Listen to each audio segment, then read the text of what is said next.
کسی بھی مرحوم کے لیے روایتی جملوں کا انبار لگا دیا جاتا ہے۔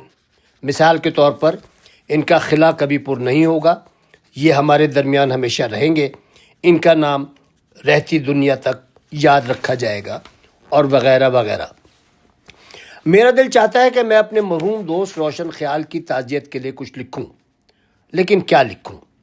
یہی سب جو روایتی طور پر کہا جاتا ہے، یہ تو سراسر جھوٹ ہے، اور مرنے والے کے ساتھ ناانصافی بھی۔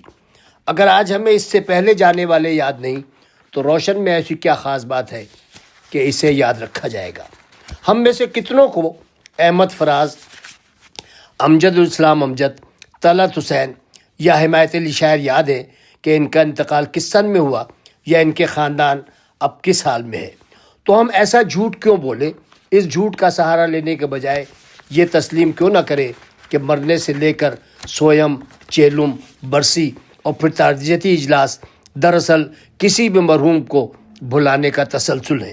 یہی وجہ ہے کہ جنازے پر جتنا مجمع ہوتا ہے اتنا سویم پر نہیں ہوتا، اور جب چیلم کے بعد برسی آتی ہے تو صرف خاندان کے چند افراد مرحوم کو یاد کرنے کے لیے موجود ہوتے ہیں، اور کچھ سالوں کے بعد برسی کی تاریخ خاندان والوں کو بھی یاد نہیں رہتی۔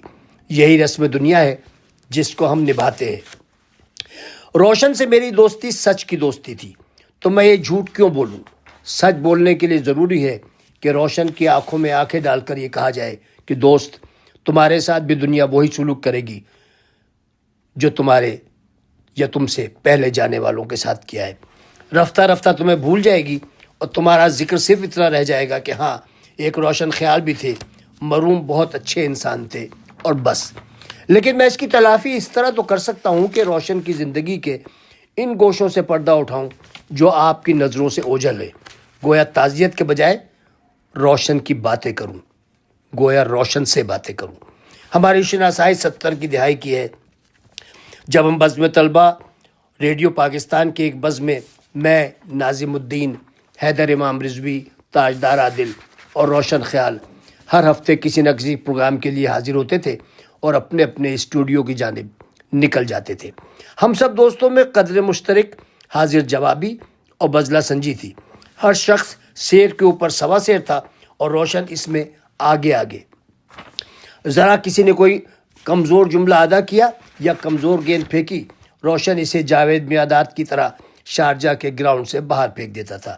اسی بزلہ سنجی اور حاضر جوابی نے ہم سب دوستوں کو زندگی کی ایک لڑی میں پرو کے رکھا، اور ہماری دوستی کبھی بھی باسی نہیں ہوئی۔ 70 کے آخر یا 80 کے شروع میں پاکستان نیوی میں کیڈٹ کی حیثیت سے شرکت کرتے ہیں، اور پھر ترقی کرتے کرتے کمانڈر یعنی آرمی کے کرنل کے رینک پر پہنچ جاتے ہیں۔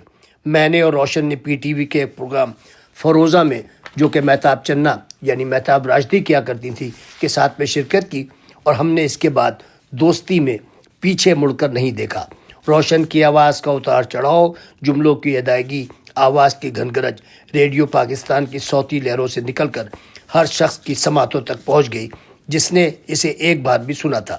نیوی میں شعبہ تعلقات عامہ یعنی پبلک ریلیشننگ کو جوائن کیا، اور یہاں ہی سے اقتدار سے قریب رہنے والے ان گنت دوست پیدا ہوئے جو کہ روشن کو ہر وقت گھیرے رہتے تھے۔ ٹی وی، اخبار، ڈائجسٹ، روشن جہاں جاتے آنکھوں کا تارا بن جاتے۔ میں نے نہ معلوم کتنے ٹی وی پروڈیوسرز، صحافی، شاعر، ادیب اور ایڈورٹائزنگ کی دنیا کے جید لوگوں کو اس کے سامنے مجمع لگائے دیکھا ہے۔ ایسے دوست صرف اقتدار اور منصب کے دوست ہوتے ہیں۔ روشن کا وہ فون جس کی گھنٹی کبھی رکتی نہیں تھی، ریٹائرمنٹ کے بعد اس نے خاموشی اختیار کر لی، اور اس کے بعد اس کو پھر سکون انہی دوستوں میں ملا جن سے وہ کمانڈر بننے سے پہلے کا دوست تھا، سچا دوست۔ ایوان اقتدار کے اعلیٰ ترین راہداریوں میں چلنے والا کمانڈر روشن خیال ریٹائر ہو جاتا ہے، اور ایک بار مجھ سے کہتا ہے کہ آفتاب، میرے پاس 2 فون ہیں، اکثر میں دونوں کو چیک کرتا ہوں کہ خراب تو نہیں ہو گئے، کیونکہ وہ گھنٹی نہیں بجتی، لیکن سچ یہی ہے اب وہ فون کی گھنٹیاں کسی اور فون پہ بجتی ہیں۔ پھر کسی دوست نے اڑا دیا کہ روشن کی خدمات کسی حساس ادارے نے حاصل کر لی ہیں، اور پھر وہ دونوں فون ایک دم دوبارہ ایکٹیویٹ ہو گئے۔ روشن کی شادی میری شادی کے چند سال بعد ہوئی۔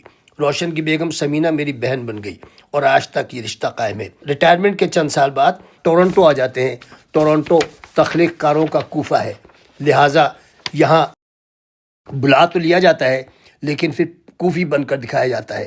روشن عرصے دراز تک پاکستان میں 23 مارچ کی پریڈ کی لائیو ٹرانسلیشن بھی کرتے رہے ہیں۔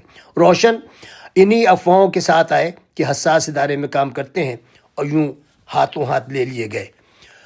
روشن نے بولنا شروع کیا اور ان کی آواز کا ہر طرف چرچا ہونے لگا۔ میرا کہنا ہے کہ آپ کسی کو اس کی آواز سے پہچان سکتے ہیں۔ روشن ان لوگوں میں ہے جس کی آواز اس کی پہچان بنی اور یہ ضیاء محی الدین کی صف میں آ کھڑا ہوا۔ میری ناظم الدین اور روشن کی ہر 2 ہفتے میں ملاقات ضرور ہوتی تھی۔ انتقال سے پہلے ہم نے مسز آگا میں ایک ساتھ کھانا کھایا۔ انتقال سے 2 مہینے پہلے میرے دفتر آیا اور کہا کہ آفتاب، مجھے لگتا ہے کہ یار میں صحت کے مسائل میں پھنس گیا ہوں، میرے مختلف ٹیسٹ ہو رہے ہیں، اللہ خیر کرے۔ مجھے نہ معلوم کیوں زندگی میں پہلی بار روشن مایوس نظر آیا۔ میں نے ہمت بڑھانے کے لیے کہا کہ یار حمایت بھائی پر ایک پروگرام کرتے ہیں، نہ چھڑا سکو گے دامن۔ وہ میرے پروگرام میرے یوٹیوب چینل آفتاب رضوی ٹاکس پر 11 ستمبر کو چلا اور اس کے ٹھیک 60 دن بعد روشن اس دنیا سے منہ موڑ گیا اور اس منافق دنیا سے دامن چھڑا گیا۔ روشن خیال نے اپنے والدین کے خوابوں کی تعبیر، ان کی تربیت کے جہد مسلسل کا انعام اور ایسا شاکار ہے، اتنا کچھ ہونے کے باوجود زندگی کو ایسے دیکھا جیسے کہ پرندے کی پرواز۔ انسان کی پرواز اور پرندے کی پرواز میں فرق یہ ہے کہ انسان جب اوپر جاتا ہے تو زمین سے نظریں ہٹا کر آسمانی کی طرف دیکھتا رہتا ہے، جبکہ پرندہ چاہے جتنا اوپر چلا جائے وہ اپنی نگاہیں زمین پر رکھتا ہے جہاں سے وہ اٹھا تھا۔ اسی لیے انسان جب بلندی سے گرتا ہے تو ٹوٹ جاتا ہے اور پرندہ آسانی سے زمین پر پھر پیر رکھ لیتا ہے۔